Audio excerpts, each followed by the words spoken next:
survive. Yeah, Beaver saved, yeah. The door didn't survive.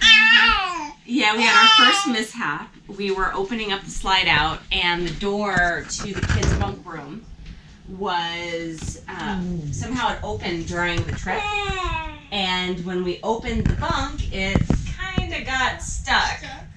And yeah, there's a little bit of damage. But other than that, we made it unscathed. Yeah. So. Yeah. Yay!